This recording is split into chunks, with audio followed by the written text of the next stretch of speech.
Off a client session with someone and we were talking about the fears around making content. If you're an energy healer or a spiritual coach and you're wanting to get into it, but you're a little bit nervous about putting yourself out there. So it's very easy for me to make content now, but if you scroll to the bottom of my TikTok, I was so nervous. I really didn't like the way that I looked or sounded. That's because I wasn't used to seeing myself or hearing myself on camera. So it's like a muscle that you have to build. And you do start to fall in love with your like quirks and mannerisms, but it was rough when I first started. So my suggestion is stop making content for a general audience and start making content for younger you. So what do I mean by that? I don't mean holding up your phone and just being like, hey, younger me, like this is what I'm talking to, but having those energies behind the content that you're making.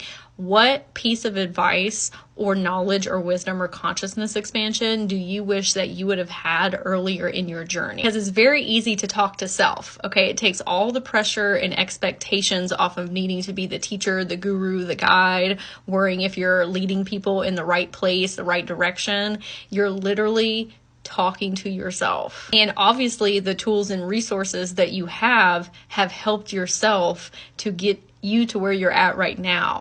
And if other people come along for that journey, like they listen and watch your content, great. But ultimately it is for you and your healing process. That is how I have healed so much stuff with my inner children in my past versions through making content and watching it back.